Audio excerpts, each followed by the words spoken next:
We're back. All right. Before we jump in, I wanted to make one minor correction to our last episode. So I accidentally mentioned that the story with Jane Birkin and who she was sitting down next to, it was Jean-Louis.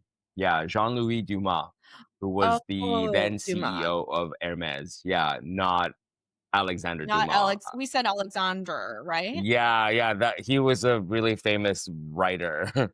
And I even confused that with Axel Dumas. So Axel Dumas is now the CEO of Hermes. But yes, Jane sat down next to Jean-Louis Dumas, who was then the CEO of Hermes. So I think that was the only correction that stood out, but everything else was fine. Yeah. So that's it. Yeah, everything else was perfect. Oh, well, yeah. Perfect. No notes. Oh my God. I was watching a documentary last night though on JFK Jr. because when you and I started chatting about what we were going to discuss in the podcast, there were two things that stood out on my end. So we'll talk about that. But because like Carolyn Bessette-Kennedy's wardrobe was such a hot topic of discussion the entire week, you were like, okay, well, let's talk about that. And I'm like, yeah, let's. I don't know that much about JFK Jr. I do remember when the news broke out that his plane had gone down. I remember that. I remember being a kid and watching the news and being like, wow, that sounds horrific. That I think that was the first time in my mind, because it was so seared that I feared drowning, because I remember, like imagining what that must have been like. And sorry, my dog's barking. No, you're fine. Sal. And Sal. This is Sal. She's the new foster. She's right. Oh, and my light went out. Cool. Great morning, guys. Oh my God. Yeah. Hey, stop it. She's a diva. Her name is Salome, but I call her Sal for short. Oh, Salome. Yeah. And she's annoying and she's wonderful and she's a diva. And she's just a big. She weighs 8 pounds. She's tiny. Come here, Sal. Well, with a name like Salome. Sal? Oh my God, Salome. She's adorable. This is little baby Sal, everybody. She's a diva, as you can see. Oh, and then Leo. perfect. Now, Leo's very jealous. And so, she's a bad influence. She's like, the new girl in town. Oh my God, I love her. Yeah. Anyways, drama this morning. But yes, Carolyn Bessette-Kennedy. Yeah. Wait, so their plane went down and you were scared of drowning. I'm terrified of drowning. I think it's every horrific. time there's because we jump around topics all the time. I remember there was an interview this interview with Megan Fox. And she's also terrified of flying. And she has this trick. She's like, I listen to Britney Spears' music on the plane, because she's like, there's no way that I'm going to go down while I listen to Oops, I Did It Again. Like, so in my mind, every time I get on a plane, I know, but every time, I'm like, she's like, this isn't how I die. So it's her way of like taking control. Yeah.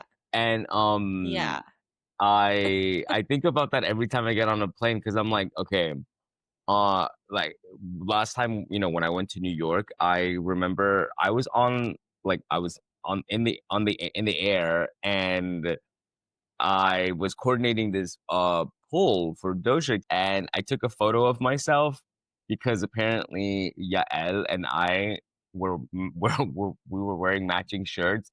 So I took a photo of myself, and I'm like, this is how I want to be remembered in the event that this plane goes down. Like I was always, like I was always working, but I'm like, I am terrified of flying. And I remember Yeah. 1999 seeing that, and then like learning about like Martha's Vineyard, about like so many Yeah. things. And so now that this drama series is coming out, did you know about it? I mean, Yes.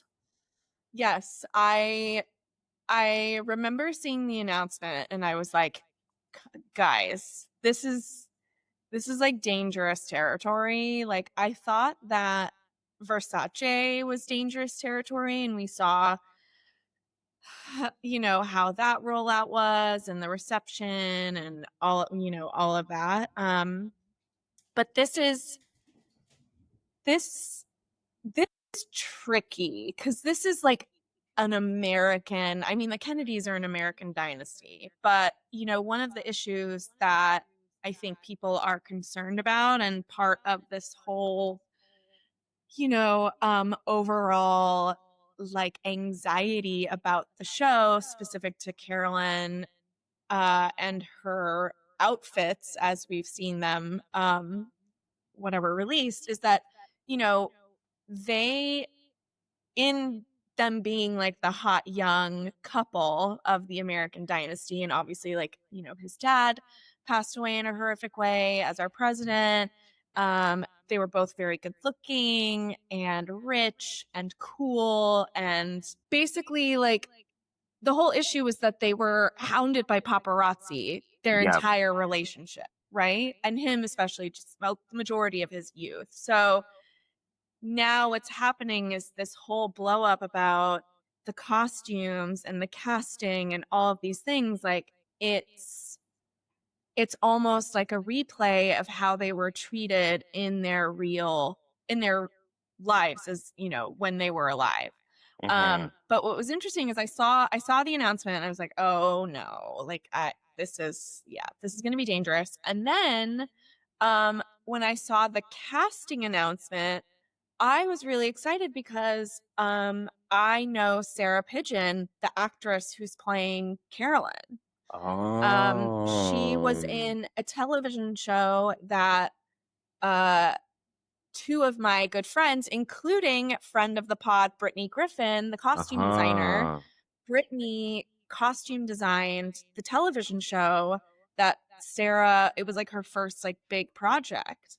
So they're really close friends. And then I've worked with Sarah for red carpet before, and Brittany. We like kind of like co-styled her for another show premiere that she was on. She's such a sweetheart and she's so talented. And she was recently, I think, nominated for a Tony for last summer for that show Stereophonic. So she's an amazing actress. I was thrilled, with the announcement because I was like, that's so major. That's a really big role. Yeah. But then at the same time, I was just like, oh, okay, well, people are people. The internet is going to internet. So, whether they're excited about it or not. But, speaking to the clothes. Yeah. In your research and in watching the documentary last night, like, what have you learned about like them and their fashion and style and stuff? I recall there was a snippet. They didn't go too much into detail about Caroline. How do you say her name? Caroline or Carolyn? Carolyn. Carolyn. Carolyn, yeah. Carolyn. Yeah. They didn't go too much into detail over Carolyn. They did mention though that she did have a background in fashion. So she was like the cool New York it girl of the time. And JFK Jr., he dated Daryl Hannah, he dated Madonna, or that was like a rumor. He dated Sarah Jessica Parker for a while. And they also, the documentary does a really good job about covering the last 5 years of JFK Jr.'s life, including his magazine George, and they interviewed Bill Clinton comes on, and the ex-chief of staff of JFK Jr., and they get accounts. Oh yeah, and then one of his like professors from Brown, he's the historian basically, um, heading this whole project from a book, and he's just filming the process of what he's doing. So Yeah. it's really it was captivating, though I have to say I can see why people are so protective of their legacies, you know, and Yeah. they, I hate to say it, but it's like they died as perfect people, you know. It's kind of like Mhm. I was talking to one of the FIDM curators a while ago, and we were talking about like the the Dianification of history, you know, or like the Selenification, like Yes. Selena Quintanilla, Yes. where it's like they die perfect people. So wherever they go, however you dress them, however you imagine them to be, they will be perfect, you know? And Yeah. same goes for JFK Jr. and Carolyn Bessette, you know. It's that's why I feel people are so protective, because even, you know, with Mhm. the casting, people weren't happy with uh with Yeah. with you know, with who they cast as Caroline, because the hair didn't match, and the, you know, I I'm reading here, I subscribe to Never Warns, which Yeah. is Yeah, Liana I did too. Ava's. It's Liana Ava. She's a former senior fashion writer for Vogue, and she has this great concept that she came up called Never Warns. Interviews people that have, like, and then like they're never worn in their closets. But she also has a newsletter, Yeah. probably one of the only newsletters that I like follow. But when it came out, this was like, it made me laugh, because this is what she said. She said, I'm not mad at the Carolyn Bessette-Kennedy and JFK Jr. promotional images of Ryan Murphy's miniseries, American Love Story. The photos are hilariously heinous. This is CBK drag. That camel coat Yeah. looks like a brick. The actress has no movement in her hair. And I was like, oh, I kept on reading, and I was like, but, you know, it did. I mean, the promotion, yeah, and then Y2K bags, legs came out, you know, he was like, "What what is even that Birkin? Why is it flat? It's not the correct size."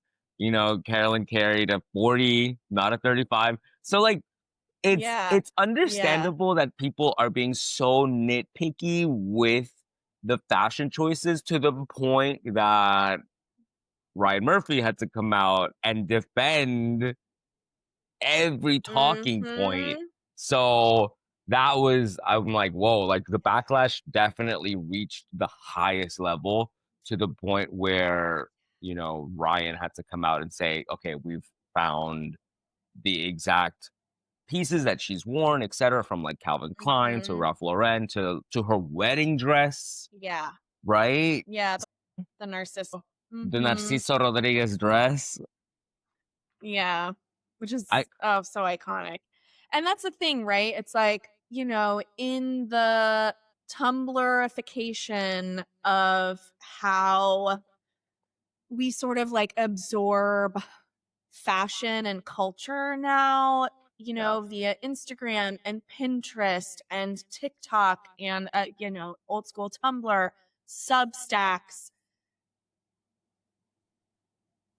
Her specifically, like Carolyn Bessette-Kennedy, she's it's really interesting because, I mean, still to this day, I mean, the girls are blogging about her. Like, you could, and even before the show was announced, like, people have done like full dissertations on her and her style and being a fashion icon. And because yeah, it's like, speaking back to, I think, it is a really interesting point is when someone in culture dies young, or tragically or something, it's like, Selena, I think, is really the perfect example of this. Diana, I think, had some flaws, or, we know we're a little bit more aware of her flaws, let's say.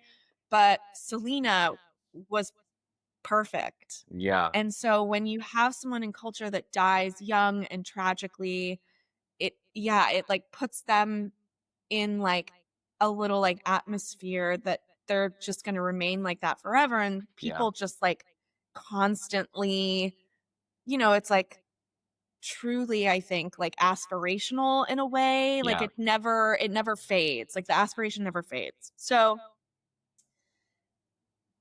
it's really interesting that, I was speaking with a friend of mine and I was like, what's so crazy about this is with the heightened like attention that we know that the show is going to get, as if I were at FX or if I was on that production team, or even if like let's say I was approached to design Mm-hmm. from the get-go, the amount of research that you do on any project is very, very, it's a lot, right? Yeah. And especially when it's someone that's actually like a real person. But to understand how important both of them are to culture, what's so interesting is with the backlash, Ryan Murphy had announced, he was like, well, in this interview that I read that he did with Lauren Sherman from Puck, and I Mm-hmm. know that I think he announced it to Variety as well, but he was like, well, I also is kind of interesting, but he was like, we built out an advisory board of I think it was like 10 or 20 people that are Mm-hmm. going to advise on the costumes. And I Yeah. just thought that that was so interesting because I was like, as a designer, Yeah. I would be so offended. We're going to jump around here a lot in regards to this topic because there are so many like little No, no, elements no. Yeah, here. but go. Yeah. But I read that, and that was sort of part of his like in his like, let's call it defense, right? Yeah. Of Yeah. the costumes. He was like, Yeah. well, we got all of these pieces and we've had people send things in and we created this like style council. Like this is Yeah. just like, it just seemed so weird to me. And I was like, as a stylist, and I don't consider myself necessarily like a costume designer, but as someone that Mm-hmm. has designed before, Yeah. I would be mortified. It's like, do you not trust my talent and my, like, what am I doing here? Like you have to bring Yeah. in, which I guess in a way is also proves that they're, maybe taking it seriously. But what Yeah. I also thought was very interesting, and I'm like, I feel like we've been just catching him in lies all over the thing, because Mm-hmm. for him to be like, well, we have this style board. I can't tell you who's on it because their deals haven't been signed. And it's like, mama, you guys are shooting. You're doing Yeah. camera tests. You've already released the camera tests. You clearly are in production. Yeah. The fact that these style advisory board deals aren't signed, no, this is you trying to cover your ass. Yeah. Because Absolutely. that shit would have been thought about ages ago in Right. pre-pro. Right. Right. In pre-pro. I'm like, how are Yep. these deals not signed? It's like, oh, because you're scrambling because Yeah. the internet went fucking crazy at your ugly costumes. Yeah. They were terrible. They were terrible. Yeah. They were just Yeah. awful. I'm And like, yeah, a like CVK it literally, drag. it is so, and that truly is like the perfect description of it.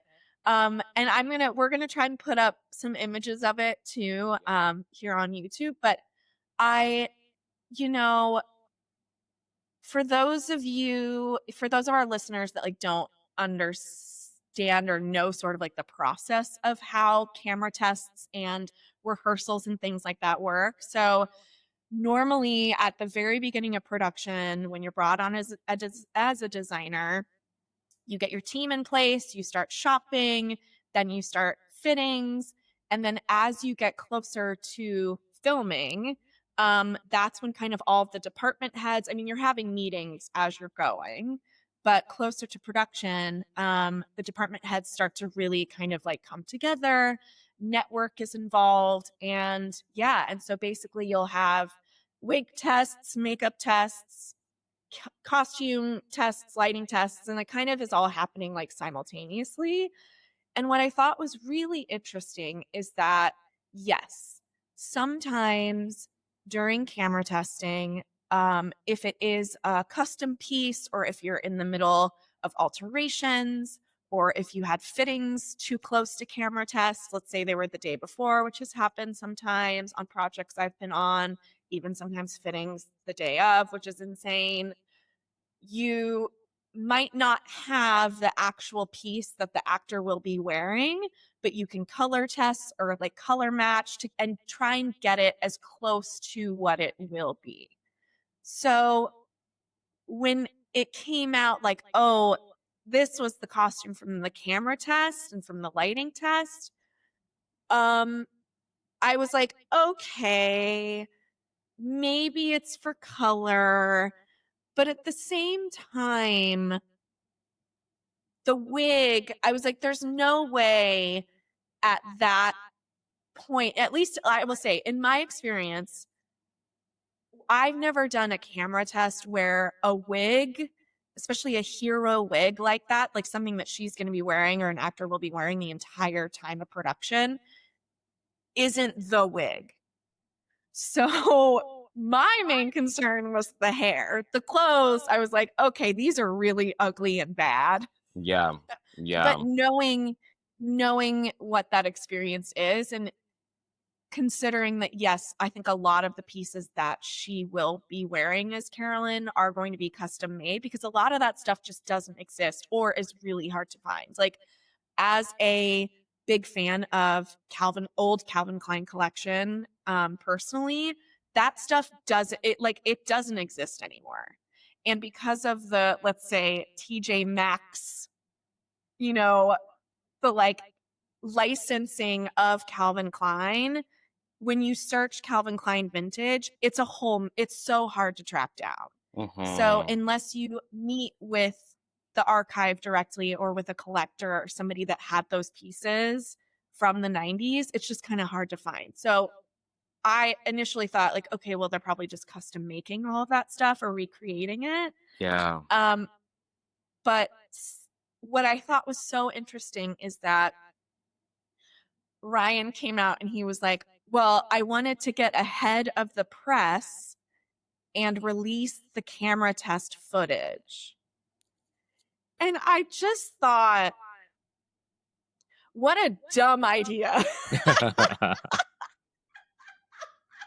Because it's created this whole mess. Do you know what I mean? Like, it could have been, because we know that they're shooting like exteriors in New York. They're running around town and, there's going to be like, we're going to see paparazzi footage from rehearsals or whatever, which we have also seen those images. But there was something that I was like, the whole rollout of the start of this show has been so messy. Yeah. And it's just really interesting to see it all as somebody that like works in the industry. I feel like my heart aches for the costume designer because you know what I mean? Because I'm sure she didn't have any idea that Ryan was probably going to like release the camera test images, like I doubt that they knew, because I think if I would have known, I would have done everything in my power to either stop it, which probably isn't going to happen because he's the EP and creator and whatever, fighting network, which is always impossible.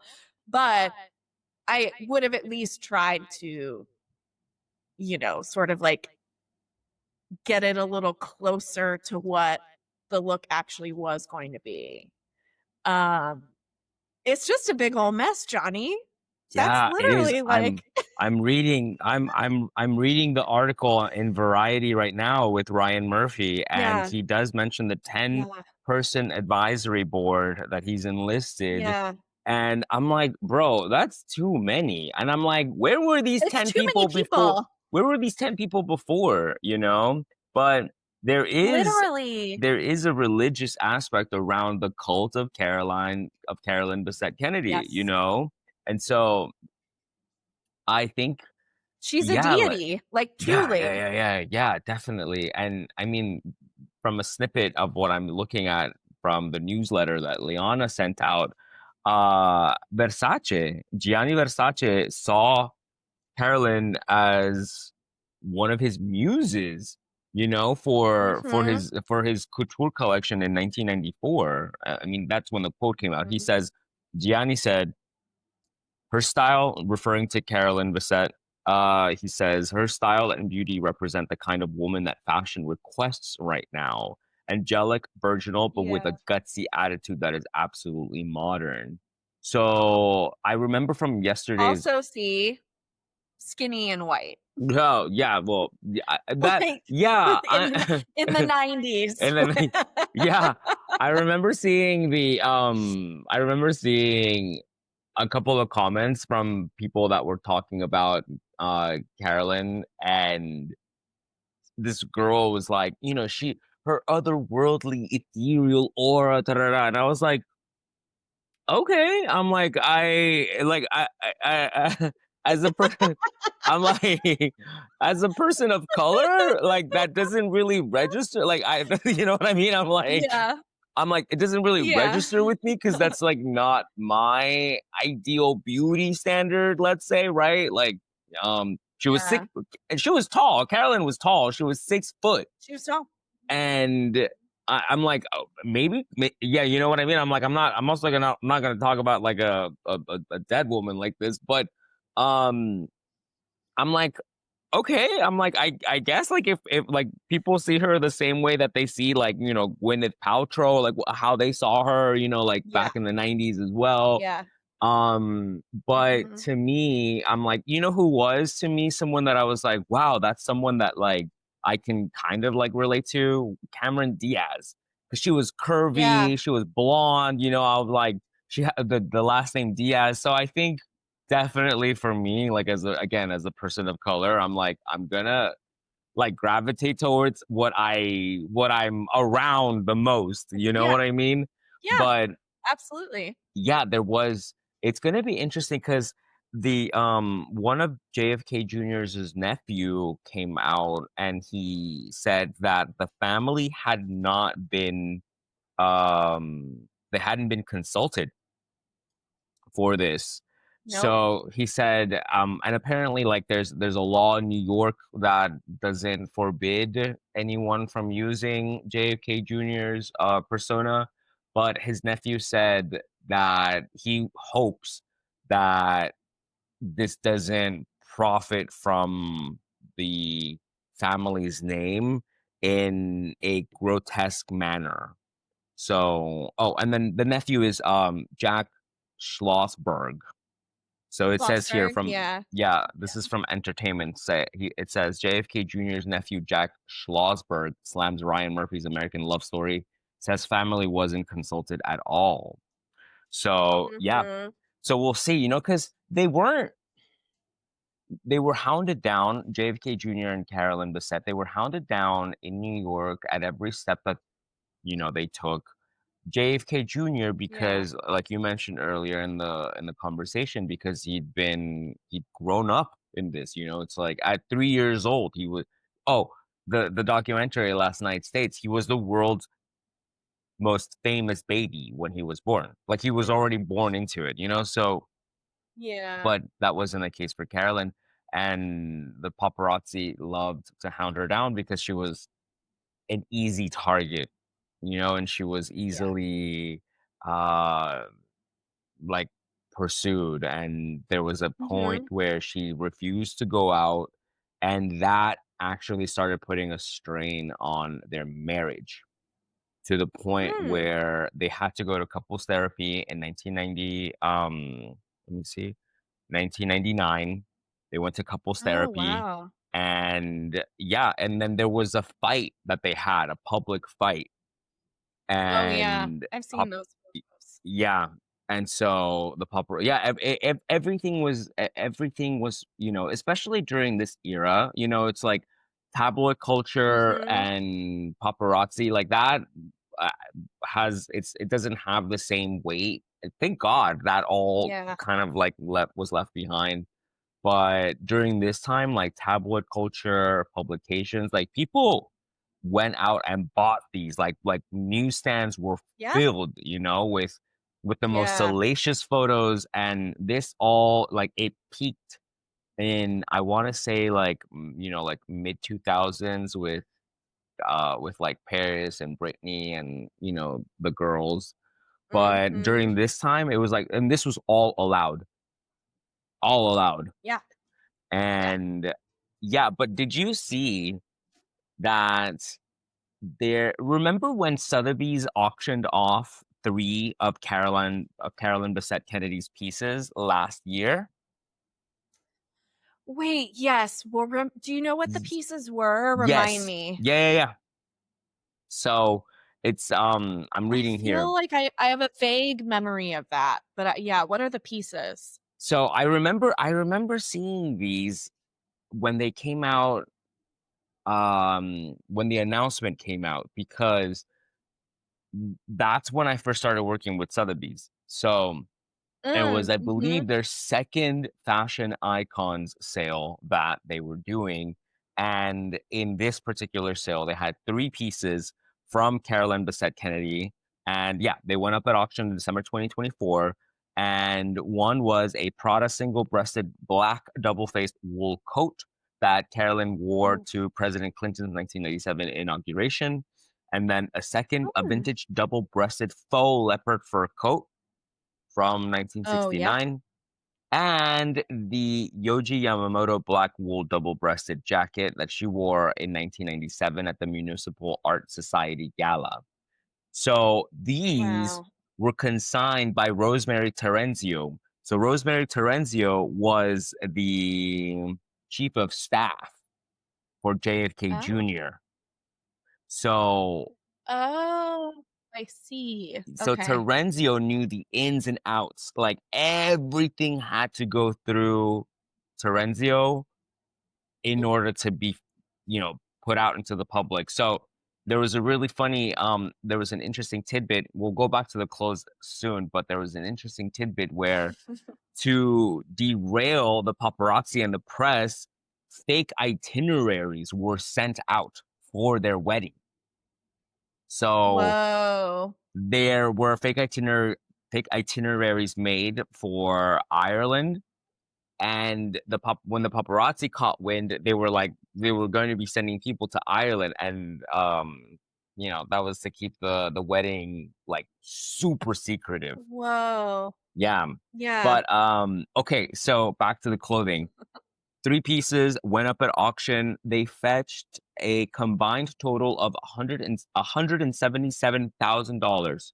Okay, so they far exceeded the $50,000 to $70,000 range that they had as like a projected sale. And the buyer, we know the buyer. So the buyer is fashion designer Sarah Staudinger from Staud. Really? From Staud? From Staud. Mm-hmm. And I remember, that's also public knowledge. You can look it up. Because you know the Prophet Pizza? I forget her actual name. Rachel Tajdian? Yes. Yeah. So Rachel, I love Rachel. Yeah. She's an amazing writer. Yeah, she interviewed Sarah because that, you know, like, I mean, of course, the news of like Carolyn Bessette-Kennedy's pieces going up at auction, like everyone, you know, it created such a news event, and then it helped everything out because there was some McQueen in that. Oh, our breastplate, the Miyake breastplate was included in this auction. But I remember when Tasjan wrote about this, she interviewed Sarah and asked, and I remember Sarah asked, well, Tasjan asked Staudinger, she was like, why did you buy them? Why did you want them? And she was like, well, you know, it's like it's like, you know, it's like, I think she gave the analogy of like how some men collect their favorite football players' jerseys. And Sarah Yeah. Stodden just said Sarah Stodden just said the same thing. She's like, these are like my memorabilia. These are like my like heavy hitter, you know, memorabilia. Yeah. And she talked about how she was gonna display them or like keep them. And I mean, it's kind of like all of the sales that go around Diana's pieces. You know, it's like you Yeah. and I can Yeah. I can say that I can relate to that sentiment because that's how I've approached the Andre Leon Talley sales in the past. That's how I've approached the Jackson sale in the past, you know, the Janet Jackson Yep. legacy sale that Julian's hosted. Who can forget? Uh-huh. And My friend owns the portrait. the fucking doodle. And Latoya's doodle. Latoya's doodle of Janet and Vivian Westwood, you know?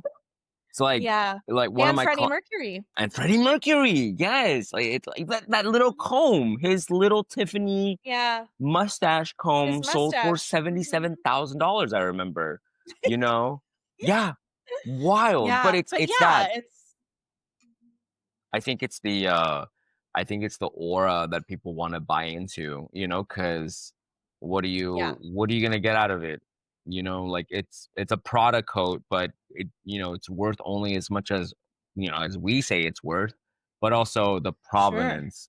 So Yeah, the provenance. Yeah. I wonder if she wears those pieces. Like, I don't know if I would wear, I mean, because we know someone else who's a collector that will wear this shit out.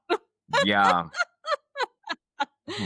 Kim And I K. just don't know that Sarah, yeah. My guess would be that Sarah wanted it too, because she has her own fashion brand. She So it's does. like maybe she wanted it for, R&D or whatever to like not copy, but you wow, how interesting. Yeah. I missed that Stod had those pieces. Yup. Yup. She was the one that bought Wow. them. Mm-hmm.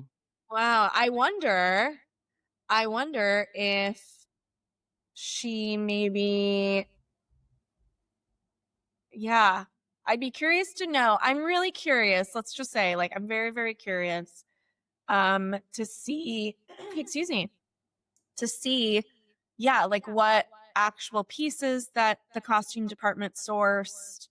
Um, because yeah, he in both, I think the Puck interview with Lauren Sherman and in Variety at Ryan Murphy was like, well, do you want, do you want the list? Like I could give you the list of everything, that we Right, sourced right. if you want. And it was really funny. Actually, I have it right here. Oh, he released a list? Yes. Oh yeah. Yeah. Yeah. And it's funny because he was like, well, I don't know if you would want to see this, if you need like the exact list. Mm-hmm. And so Lauren Sherman was like, well, you don't have to name them all, but this is what my readers are interested in. Like this is what, Yeah. And so yes, he reiterates that the Birkin that was photographed at the camera test was a 35. He says, we have the 40. We are aware that she carried a 40 and it was distressed. And we have somebody that's working on that specifically to distress it like hers was. She won't have it closed. It'll be open and full and yada, da, da, da. He said, and I quote, we have multiple pairs of Manolo Blahnik heels and sandals from 1992 to 1999. We have the black and brown Manolo boots. We have the Prada tall boots. And then he goes into it. And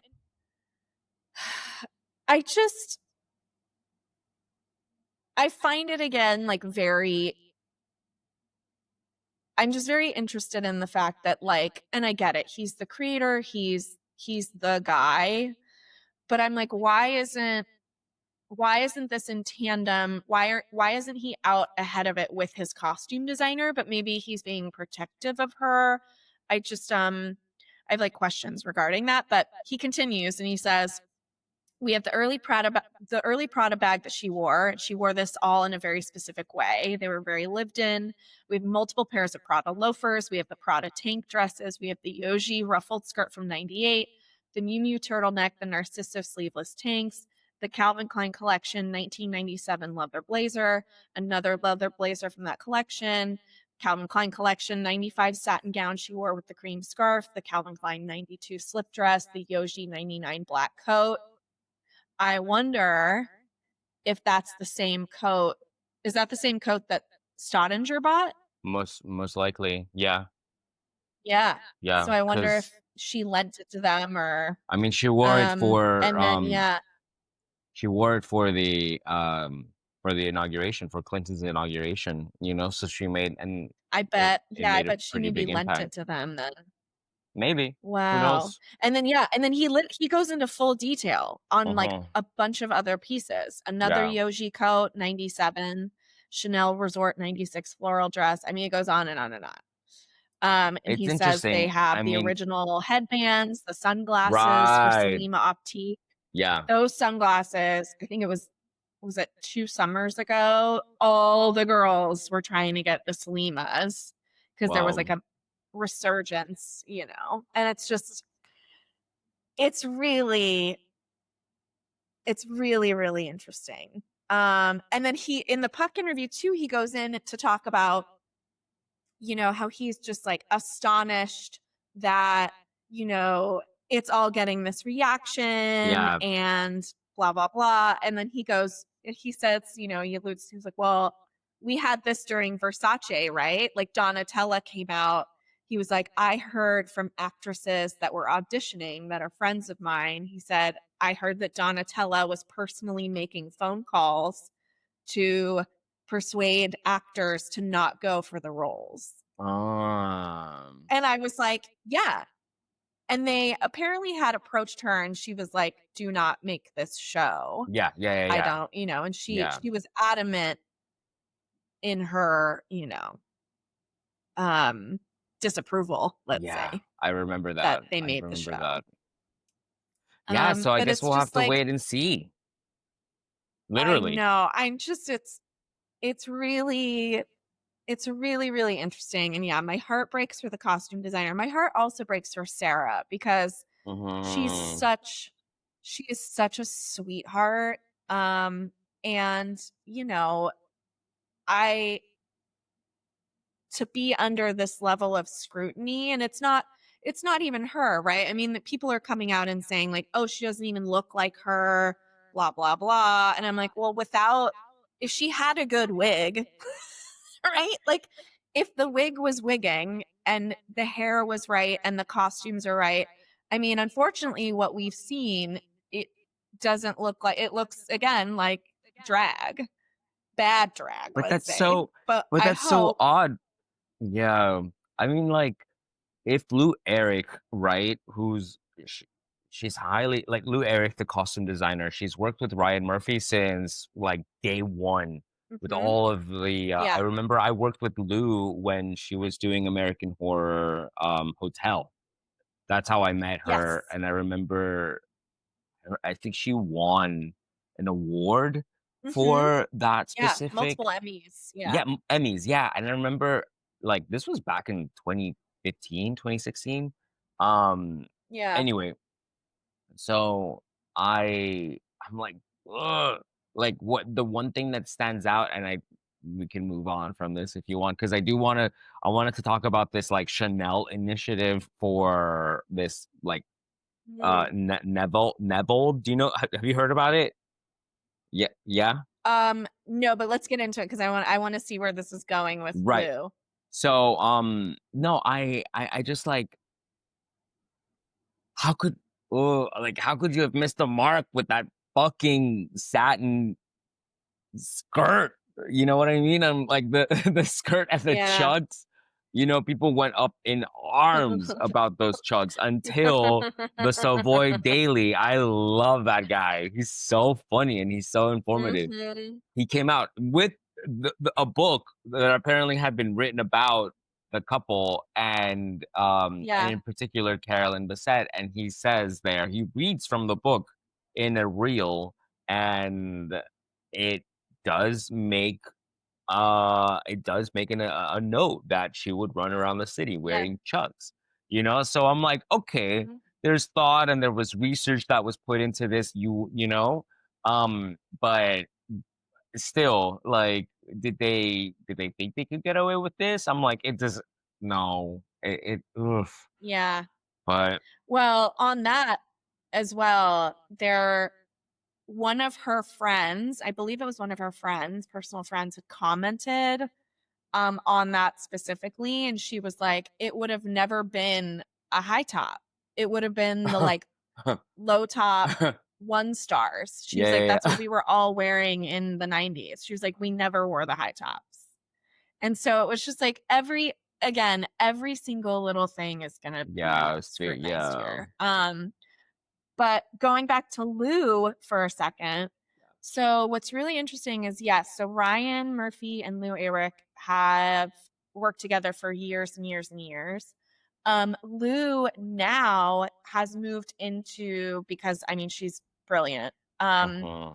And she's now moved into a producer role. So she now is an Oh, executive producer on almost all of his projects. So if she's not designing, yeah. she still now, as I understand it from costume friends that have told me this, is in Wow. the executive role where she's sort of the liaison between the designer and Ryan, additional producers, and network. So it's kind of this interesting thing that, you know, our costume community has kind of been discussing, and where it's like, as a designer, let's say you get approached to do a Ryan Murphy project, Yeah. and just knowing that you're going to have, it's like I would hope that it would be more of like a mentor role that Lou is in, which I assume it is, but to know that you have like a designer that's overseeing your entire design and all of your work. It's just sort of like another person, like another, we always say that there's just like another head in the room, or, like another somebody else. It's like too Too many many people cooks in in the the room. kitchen. Too many cooks in the kitchen, exactly. So, yeah, but again, going back to this like style council, it's like, why do you have to have a style council of 10 people? It honestly, like, trust your designers, trust your department heads. Or if you get to a point and you see that it's not working, find somebody else. Find somebody else. There are hundreds, if not thousands, of designers and makeup artists and wig makers and hairstylists. All kinds of people are not working right now. Our industry is in dire straits. So Yeah. it's just like, that's also like, I think, an added stress like in the community, because it's just like, how are they fucking this up when there are so many amazing artisans and people that are available for this, you know? So Yeah. it's just like, I just wish it would come out already. It's just going to be like the build up, it's just Yeah. going to be, it's going to be crazy. And we're going to be probably talking about this. We'll probably have like check-ins, Yeah. but Oh, yeah. absolutely. Yeah. We will definitely have check-ins. We'll have to do like episode recaps when it comes out. Viewing party. Yeah, exactly. Right. I know. Yeah. um Besides the costuming, yeah, I really am curious to see how they portray the story of this, yeah. brilliant young American couple. And I did also, I love that they mentioned, well, we'll see if they mention I mean, they have to, George, JFK Jr.'s Oh, the political, magazine. Yes. yeah, JFK Jr.'s political magazine. I was Mhm. in yesterday's documentary, they mentioned how he dropped the ball on covering Bill Clinton's affair with Monica Lewinsky. And, Yeah. I mean, they were friends. Like, JFK Jr. saw Mhm. Clinton as one of his, mentors. So there was a lot to be said Yeah. about that. but yeah, we'll Yeah. see. I'm like, okay, great. Like, I don't think anything like this has, like, no other person has covered this subject matter as like a drama series. No. So, and No. Ryan Murphy is constantly, as cliche as it sounds, like he's constantly pushing the boundaries, and Yep. we'll see. I'm like, we'll see how he honors the legacy of these two people. So, Yeah. but Yeah. I Crazy. know Well, we have like, tell me about your Chanel thing. yeah. So my friend, he sent. Oh, hold on. Oh, do you hear the sirens? Mm-mm. No. Okay. My friend No. Juan sent me this. He asked me. He's like, "What do you think about Chanel's initiative to basically, like, it's reinventing itself in the market for, like, in the secondhand market?" And it's calling itself, it launched this initiative called Nevold. So I'm like, are they coming after Liana's nachos? The Never Wars? Because it's that Nevold stands, it's Hmm. short for never old. And so this is the mission statement, right? So the mission statement is to invent, produce, and structure future materials through recycled fibers, all while maintaining the scrupulous criteria of luxury design. But crucially, it says here, Nevold isn't just a Chanel lab. It's a B2B platform, so business to business platform inviting Yeah. partnerships with everything from yarn mills and material recyclers to hospitality and sportswear brands. So, who's heading the project? Sophie Brocard. She's the former CEO of Patu, a brand that you love, and Oh, train yeah. and she's also a trained engineer. So Nevold, and it says here it'll bring in several entities, l'Atelier des Matières, Filature du Parc, Authentic Material, Mm-hmm. and academic institutions like Cambridge University to achieve this mission. And Bruno Huh. Pavlovsky, Chanel's president of fashion, told Vogue Business, Chanel is too small on its own to build the scale that this requires. Okay. So the question that my friend asked Mhm. me, he's like, what is this going to do to vintage Chanel? What's it going to do to the prices of vintage Chanel? We already know that vintage is a scarce resource. Like, once it's Yeah. gone, it's gone. Like you were mentioning, right? It's like, how do you hunt Yeah. down a 1992 Calvin Klein skirt? Like, when you can just, just either make it or just find something Mm-hmm. very similar. But in the Yeah. case of Chanel, it's like, if people are going after very specific eras of Chanel, 1995, 1997, whatever, Yeah. Yeah. what what is this product? My question is not what is this going to do to the value of vintage Chanel, but I'm more curious to see, like, what this Franken Chanel is gonna look like. You know what I mean? Yeah.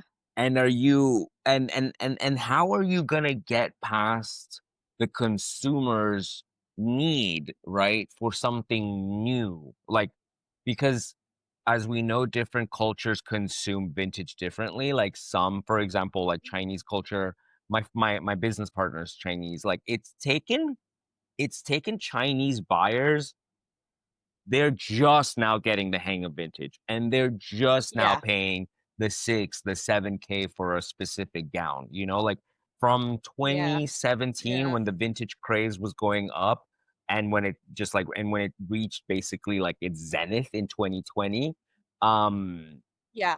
a lot of people, like even Eastern Europeans, were like, I'm not wearing old shit. Like, you can have Yeah. this. Yeah. So now I'm like, oh, like, where, that's my biggest curiosity. I'm like, how are people gonna perceive this Franken Chanel, and are they gonna price it Yeah. as they would new things? Like, isn't the purpose of, Yeah, exactly. right? Like, like you think that repurposing something is so that it becomes more accessible in a way because it's Right. already right because it's already pre-existing. So I don't know.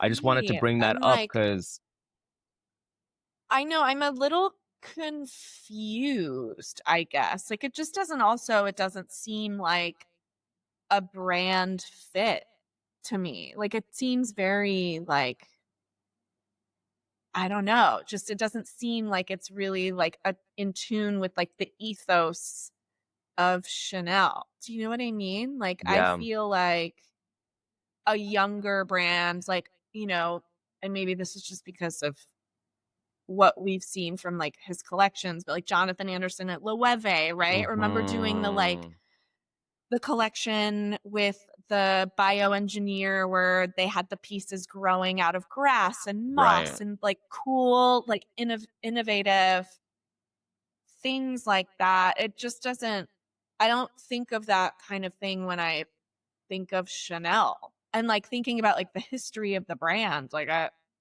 I'm just kind of like surprised at this. And yeah, it's like It's yeah, Frank and Chanel. Like, what are these price points going to be? Like, famously, Chanel's prices are like almost on par with Hermes. Like, they're one of the like highest. Do you know what I mean? Like, yeah. the price points are, yeah, I mean, how interesting. that's their main competitor. Whenever Hermes does a price Yeah, increase, Chanel follows suit. So, Chanel follows, right? so we'll see. I know, but they're pouring a lot of money Yeah, into this, which Chanel has. Um, but true. they're also very optimistic about where this is gonna go. Interesting. And these are all like recent, like semi-recent news. Like June 9th is when this Yeah. was announced to the public. Um Yeah. I and wonder, because now, well, Mathieu, who's designing at Chanel now? Is it Mathieu Blasi? yeah, It is, right? yeah. I mean, he's young and cool and did really, really great stuff at Bottega. So I don't know. Maybe I'm wrong, but huh, huh. I know. I'm curious. I'm really I curious. have, yeah, hmm Yeah, yeah, Matthew Blasi, weird. he officially started working at Chanel April 1st as Chanel's new artistic Yeah. director of Okay. fashion activities. Well, maybe he's coming in and he's just gonna, as we like to say, like fuck it all up. Like he's just like coming in hot. you know? Yeah, we'll see. Who knows? We'll see what this all looks like. There's Wow. not going to be men's Okay. Chanel, Well, remember? yeah.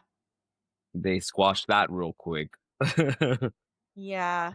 Yeah. But I Which, maybe for now. yeah, Maybe for now. I'd imagine that But there would be like I'd imagine Chanel men's coming sooner than this initiative, than yeah. this like recycle Yeah. initiative. So we'll Yeah. see. Weird. I'm like, how are you guys gonna make bags? I'm like, the bag is like the thing that Chanel is known for, and that's the one thing that keeps on increasing Right. in price.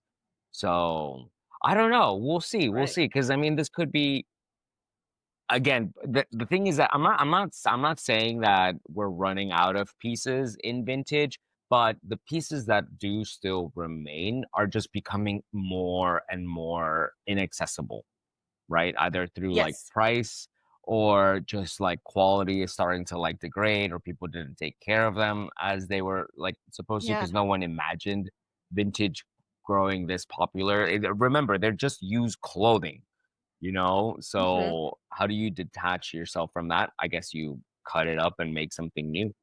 So Yeah. we'll see. But Wow. yeah, I wanted to bring that up just Okay. to just like two things. Interesting. American Love Story Wow. and Chanel's I recyclable know. Two initiative. things that were like We're definitely gonna be checking up on two things them. that made our heads spin this Yeah, week. this week was Two fashion related things that made our heads spin this week. definitely. Wow. Cool. Wow. Okay. All right. Well, this was fun. That was a very quick hour. I Was it? mean, We spent a lot of time. yeah. Yeah. I mean, there's so much. I could still keep going on and on about this American love story or whatever, but yeah, we will definitely keep eyes on it. And if any updates come through, we'll definitely let you guys know. Because Absolutely. this is You made me oh watch man. TV. Yay. I was like, wait, let me have something prepared for tomorrow. Like let me throw in an Yeah, interesting factoid. But yeah, that's cool. so funny. Yeah, we'll Oh keep my we'll gosh. we'll we'll be Well, we'll be updating y'all as we get like first views. absolutely. Yeah, absolutely. Okay, until next time. Bye. Bye.